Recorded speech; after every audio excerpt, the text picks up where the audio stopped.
Uma boa noite a todos os jovens, que Deus possa estar abençoando a vida de cada um.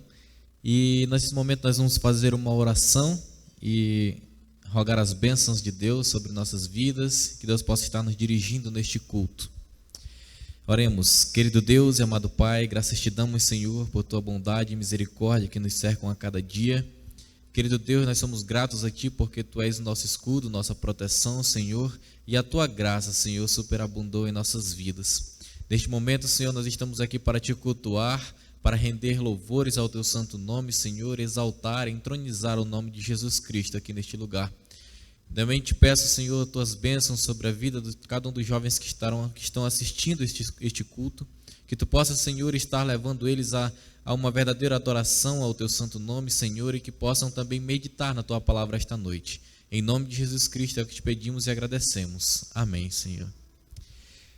Eu gostaria de avisar que o nosso culto de confraternização, na verdade a nossa confraternização, tá? Vai ser dia 30 de dezembro, vai ser numa quinta-feira, às 7 horas da noite, não esqueçam. E lembrando que também no último sábado nós não teremos culto, porque vai ser dia 25, e o dia 25 a gente vai deixar reservado para vocês passarem com as suas famílias, tá bom? Nós vamos louvar ao nosso Deus nesse momento, e após os louvores, o presbítero Chagas estará trazendo a meditação da sua palavra.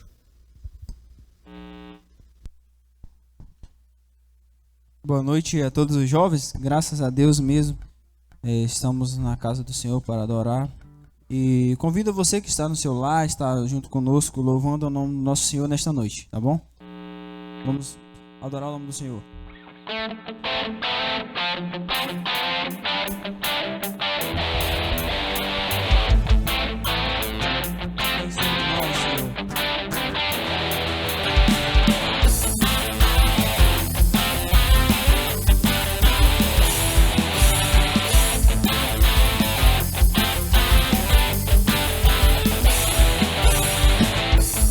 Sobre nós com a chuva, faça as águas subirem neste lugar, libera o teu rio sem medidas, vem tuas águas agitar, pois eu quero nadar no teu rio, quero beber de tuas águas. Oh,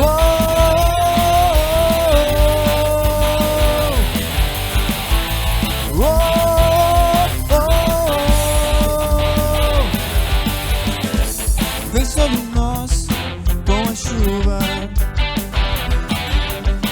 faça as águas subirem nesse lugar, libera o teu rio sem medidas, vem tuas águas agitar, pois eu quero nadar no teu rio, quero beber de tuas águas, eu quero nadar no teu rio.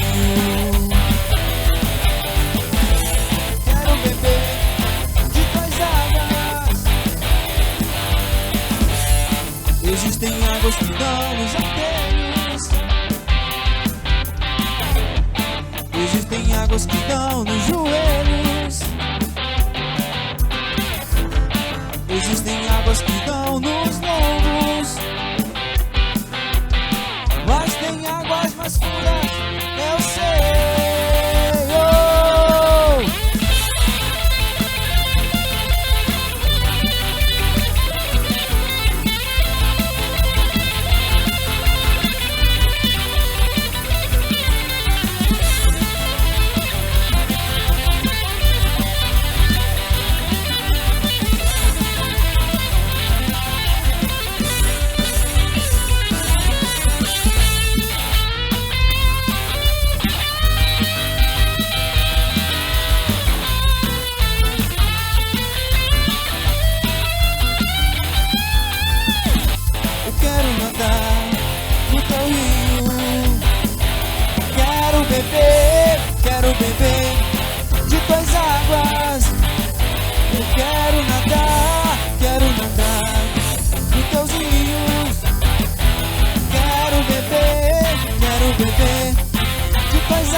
continuar louvando o nome do nosso Deus nesta noite, cantando Maravilhosa Graça.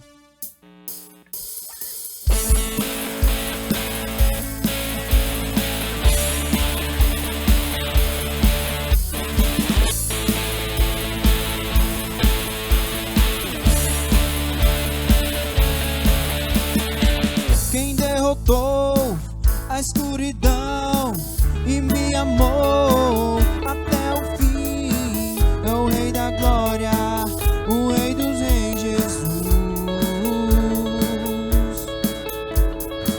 Com sua voz sacode a terra, em sua presença não há palavras. É o Rei da Glória, o Rei do Rei, Jesus.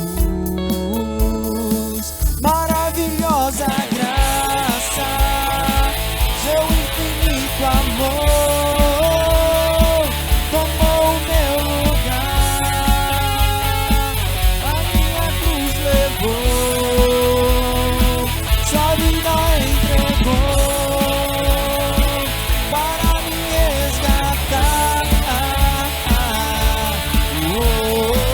Assim que eu canto o que fizeste a mim.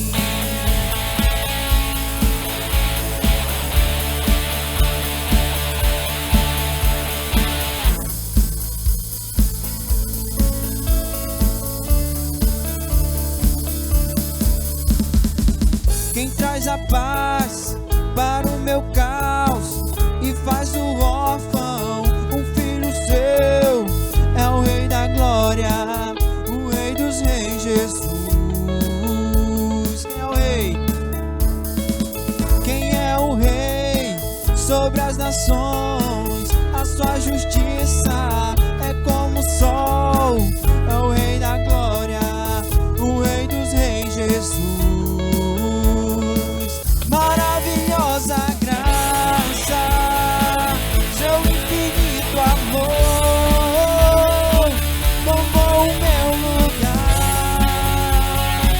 a minha cruz levou, a vida entregou para me resgatar. Assim que eu canto o que fizeste a mim. Digno é o Cordeiro de Deus, digno é o Cordeiro que a morte venceu, digno é o Cordeiro de Deus, digno é o Cordeiro que a morte venceu, digno é o Cordeiro de Deus, digno é o Cordeiro que a morte venceu, digno é o Cordeiro de Deus, digno é o Cordeiro que a morte venceu. Maravilhosa graça, seu infinito amor tomou o meu lugar, a minha cruz levou, sua vida entregou para me resgatar. Pra sempre eu canto o que fizeste a mim.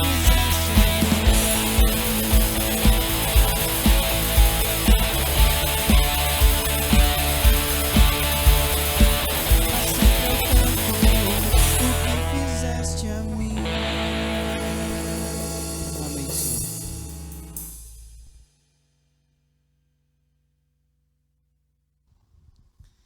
Boa noite a todos os jovens da UJAB. É uma alegria, mais uma vez, poder compartilhar da palavra de Deus, da meditação, que possamos mesmo extrair lições para as nossas vidas. E neste momento eu convido a você que abra a sua Bíblia na primeira carta do apóstolo Pedro, e vamos fazer a leitura do verso 3 até o verso de número 12 do capítulo 1.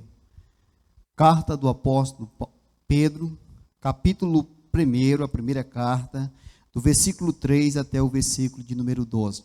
Vamos estar fazendo uma meditação nesse texto. 1 Pedro, capítulo 1, versículo 3, diz assim: Bendito Deus e Pai de nosso Senhor Jesus Cristo, que segundo a sua muita misericórdia, nos regenerou para uma viva esperança, mediante a ressurreição de Jesus Cristo dentre os mortos, para uma herança incorruptível, sem mácula, imacessível, reservada nos céus para vós outros, que sois guardados pelo poder de Deus, mediante a fé, para a salvação preparada para revelar-se no último tempo.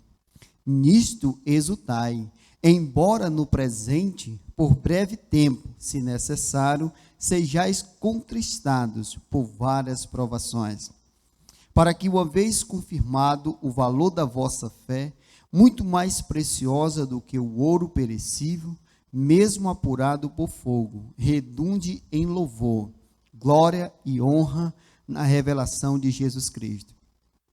A quem não havendo visto, amais, no qual não vendo agora, mas crendo, exultai, com alegria indizível e cheia de glória, obtendo o fim da vossa fé, a salvação da vossa alma. Foi a respeito desta salvação que os profetas indagaram e inquiriram, os quais profetizaram acerca da graça a vós outros destinada, investigando atentamente qual a ocasião ou quais as circunstâncias oportunas, indicadas pelo Espírito de Cristo, que nele estava, ao dar de antemão testemunho sobre os sofrimentos referente a Cristo e sobre as glórias que o seguiram. A eles foi revelado que, não para si mesmo, mas para vós outros, ministrava as coisas que agora vos foram anunciadas, por aqueles que, pelo Espírito Santo, enviados do céu, vos pregaram o Evangelho, coisas essas que anjos anelam prescrutar. Que Deus aplique a leitura da sua palavra ao nosso coração. A carta do apóstolo Pedro, ela nos traz ensinamentos para a vida prática. Então, a carta do apóstolo Pedro é uma das cartas que ele escreve para os crentes aplicar no seu dia a dia. Diferentemente, por exemplo, da carta aos Romanos, que o apóstolo Pedro, ou seja, o apóstolo Paulo, ele traz doutrinas, conhecimento de doutrinas bíblicas que também são fundamentais e necessárias para o crente. Mas o apóstolo Pedro, ao escrever a carta, ele traz mais instruções práticas, ou seja, apresentando maneiras ou modo de vida. E, de fato, nós temos que considerar, que eu entendo que nos nossos dias é uma deficiência que nós temos, quanto à prática que o crente deve viver. Ou seja, até conhecemos, mas não vivemos o cristianismo como deveríamos viver. Eu creio que precisa mais nós externarmos o conhecimento que temos adquirido. E este conhecimento, ele é externado através de um modo de vida, que o apóstolo Paulo, escrevendo a Timóteo, ele chama de um padrão. Ou seja, o crente, ele deve ser um padrão, uma referência. E isso ele vai formar esse padrão a partir do momento que ele olhar para as Escrituras e começar a viver na prática o que a palavra de Deus ensina.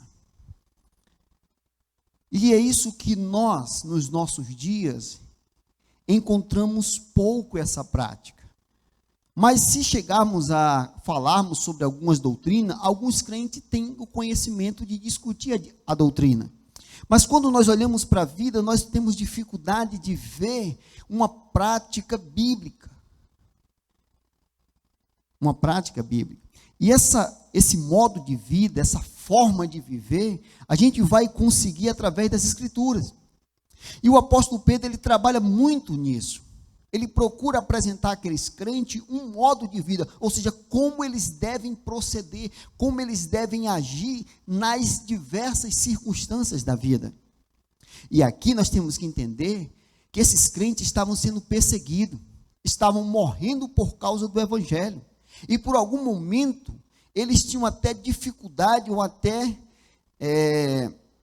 pouca incentivo, talvez, para viver um modo de vida que para muitos ia resultar em morte. Ou seja, viver dentro desse padrão, com certeza ia levar à morte. Mas quando ele escreve, ele procura incentivar, ele procura motivar aqueles crentes, que eles deveriam, assim, manter o padrão de vida que é requerido pelo crente. Porque uma coisa que nós temos que compreender, que cristianismo não é religiosidade.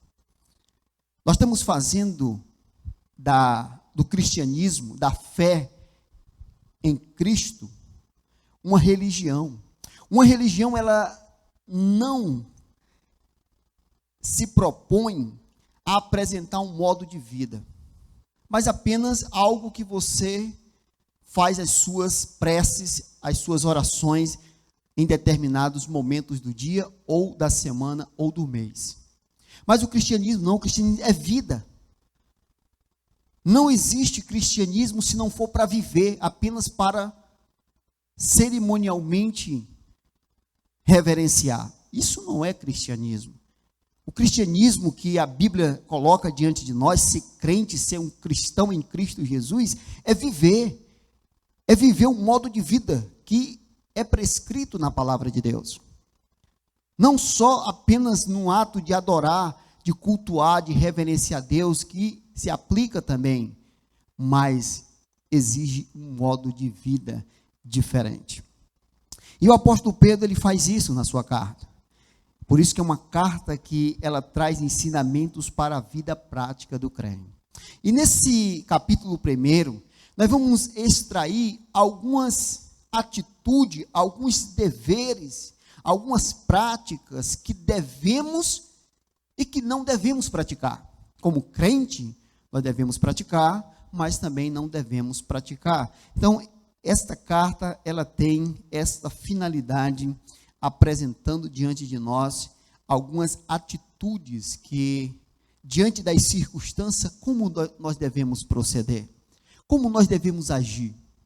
Eu creio que ainda é muito embaraçoso para muitos, quando se deparam com circunstâncias que fica confuso qual decisão tomar.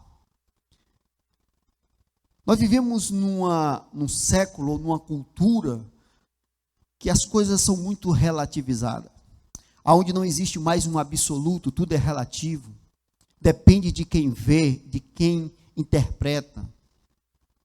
A verdade, ela pode ser verdade para todos, mesmo que os resultados sejam completamente diferentes, mas para todos que têm uma opinião, é verdade a partir do ponto de vista que ele considera aquela situação. Mas nós sabemos que existe só uma verdade. E quando as outras opiniões estão diferentes da verdade absoluta, isso não pode ser considerado verdade. Então, diante de tudo isso, gera certas dificuldades quanto ao nosso modo de agir em determinadas circunstâncias. Mas a primeira coisa aqui que nós devemos praticar como crentes em Cristo Jesus, está aqui no verso de número 6, onde o apóstolo Pedro diz assim: nisto exultai, embora no presente, por breve tempo, se necessário, sejais contristados por várias provações. Aqui nós somos orientados que o crente deve exultar mesmo passando por provações. Essa é uma atitude que nós, como crente, devemos praticar. Estar alegre, mesmo passando por provações. Esses crentes estavam sendo perseguidos, estavam sendo ameaçados, estavam morrendo, mas o apóstolo Pedro diz: olha, vocês têm que estar alegre, vocês têm que dar glória a Deus. E muitos faziam isso. Eles davam glória a Deus indo para a forca, indo para as feras serem devorados. Essa é uma atitude que nós temos que trazer para as nossas vidas e viver. Nisto exultai, embora no presente, por breve tempo, se necessário, sejais contristados por várias provações. Então, o crente, ele não tem motivo para estar triste. Ele tem motivo para estar alegre. Por quê? Porque ele tem certeza da salvação dele. Jesus, certa vez, quando ele recebe os seus discípulos, ali na missão dos 70, ele pega 70 e envia eles para a evangelização, de 2 em 2. E aqueles discípulos, eles foram revestidos de poder, aonde eles tinham poder para curar, para expelir demônios e fazer outros milagres. E nessa missão eles tiveram muitas manifestações do poder de Deus. E quando eles retornam para prestar o relatório, eles vinham jubilando, contente, rindo para o vento, com as manifestações do poder de Deus que eles tinham presenciado naquele período em que eles estavam evangelizando. E quando Jesus viu ali a alegria deles, o semblante, Jesus questionou. Ele disse: vocês não devem estarem contentes por causa do que vocês viram, porque o poder ali é de Deus. Mas a razão maior para vocês estarem contentes é saber que o nome de vocês está escrito no livro da vida. Esse é a razão mais importante, que de fato deve trazer júbilo para cada um de vocês. Mas isso que vocês viram, o poder não é de vocês. Vocês apenas participaram. Mas a alegria que vocês devem de fato estarem cada dia contente, exultando na vida de vocês, é saber que o nome de vocês está escrito no livro da vida. Essa é a maior alegria, que é a maior razão que resultará em alegria para cada um de nós. E aqui o apóstolo Pedro, ele diz isso: nisto exultai. Mesmo que vocês estejam sofrendo, sendo perseguidos, mas vocês devem exultar. Exultar, por quê? Porque o nome de vocês está escrito no livro da vida. Porque vocês têm a certeza da salvação de vocês. E de fato, isso é algo que deve trazer júbilo para as nossas vidas. É assim que devemos viver.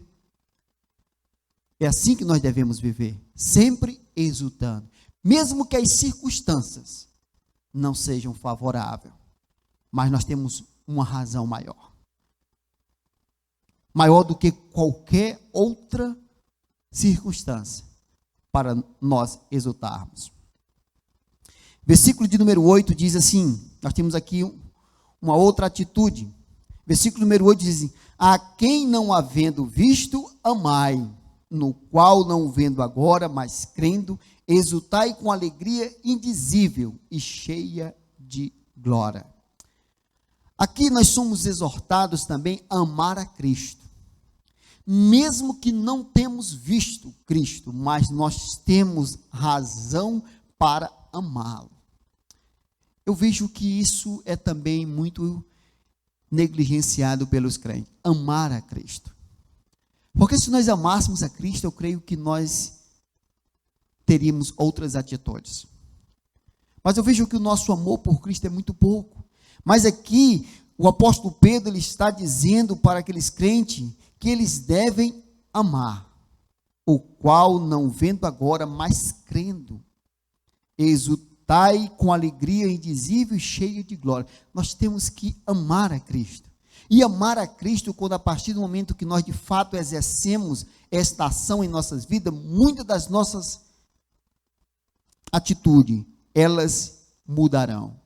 Porque o amor, ele contagia as outras coisas. Quando nós amamos a Cristo, nós vamos se interessar mais pelas coisas de Deus. Nós vamos se importar mais com o próximo.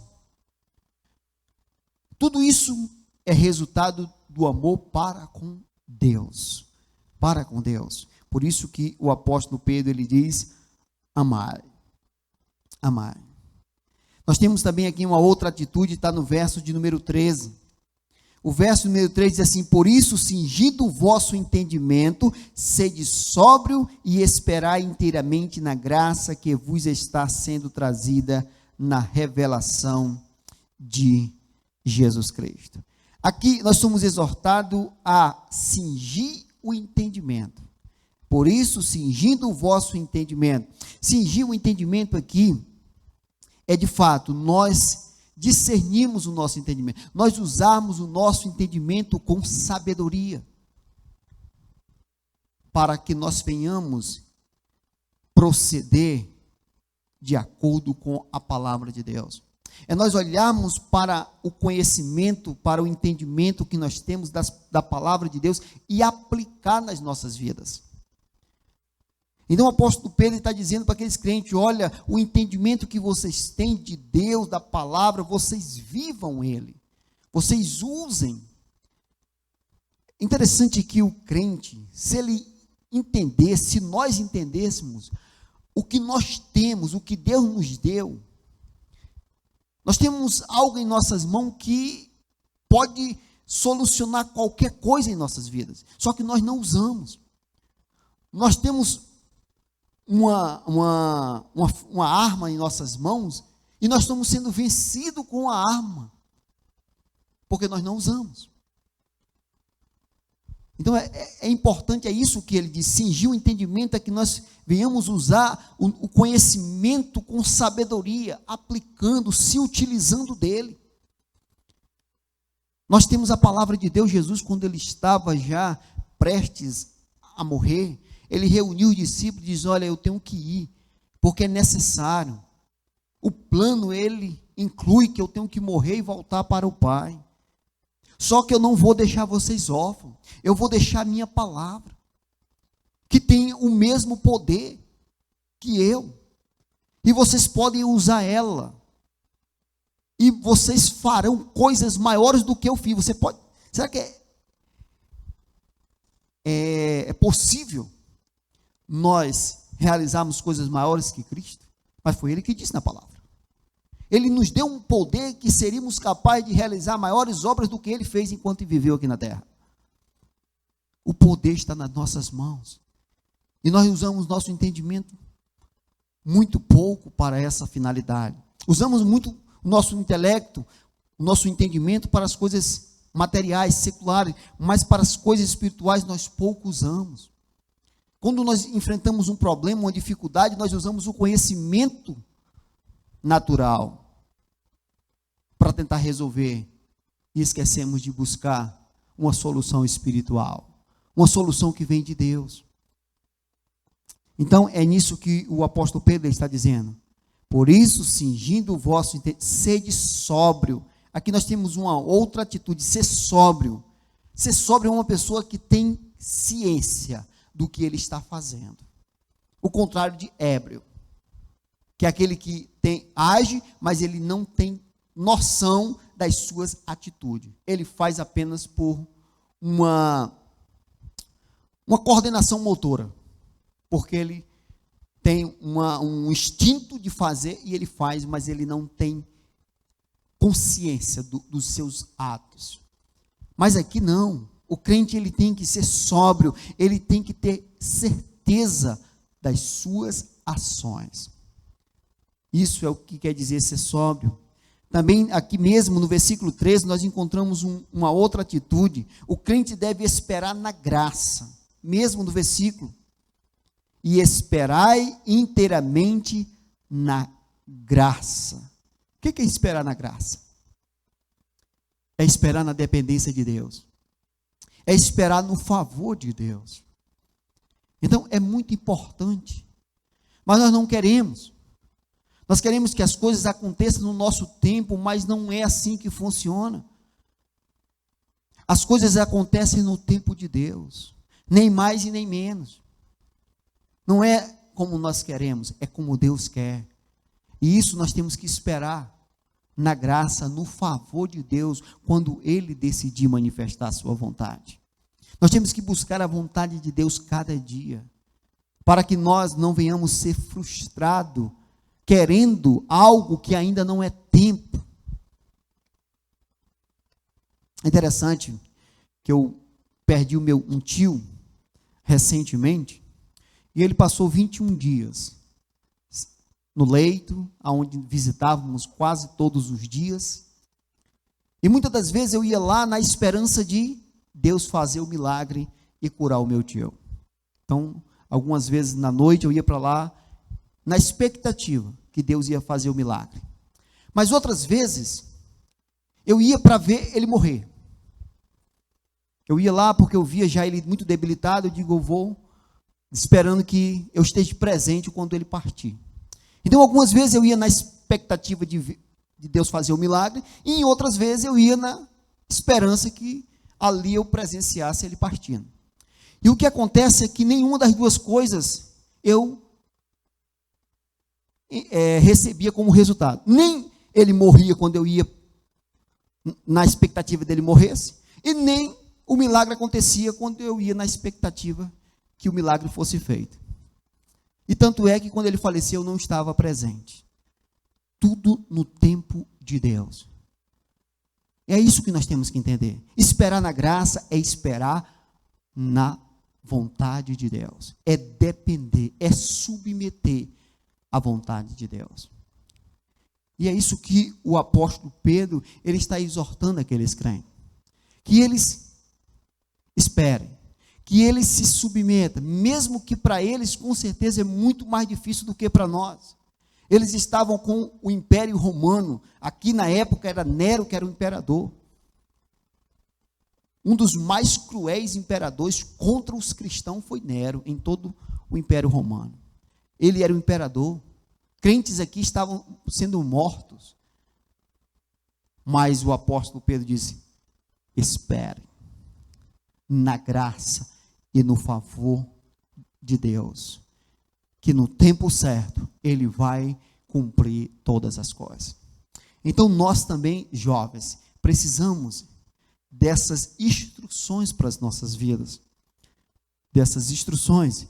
O versículo 14 ele diz assim: como filhos da obediência, não vos amoldeis às paixões que tinhas anteriormente na vossa ignorância. Aqui o crente, ele não deve amoldar as paixões que tinha anteriormente. Aqui são os desejos da carne. Aqui nós somos exortados a não fazer. O cristianismo ele implica em atitudes que devemos praticar e atitudes que não devemos praticar. E aqui ele diz, olha, como filhos da obediência, não vos amoldeis, ou seja, não tome a forma das paixões que tinhas anteriormente, ou seja, não voltem a praticar aquilo que vocês faziam antes, mesmo que vocês tenham que passar por provações, mesmo que as circunstâncias sejam difíceis, mas não voltem a praticar o que vocês faziam antes. No tempo da vossa ignorância, enquanto vocês não conheciam a Cristo, mas que vocês continuem firmes, mas que vocês continuem no caminho que é prescrito pela palavra de Deus. Então, jovens, que cada um de vocês possam buscar entender práticas que possam ser vividas. Nós precisamos viver o cristianismo para que o mundo possa reconhecer que nós somos um povo escolhido e diferente e que tem uma esperança para o mundo. Nós somos a esperança do mundo, mas o mundo ele não consegue ver isso em nós. Não que não tenhamos esperança, mas que nós não estamos vivendo. E sem esse ato de viver, o mundo não vai poder nos ver. E é por isso que faz-se necessário vivermos. Porque aí sim, nós vamos, de fato, apresentar frutos para o mundo. Então, que Deus possa aplicar aos nossos corações, que essas instruções que o apóstolo Pedro, ele coloca diante de nós, possa de fato produzir em nós uma maneira de viver, um modo de vida. Que Deus aplique ao seu coração essa reflexão. Amém.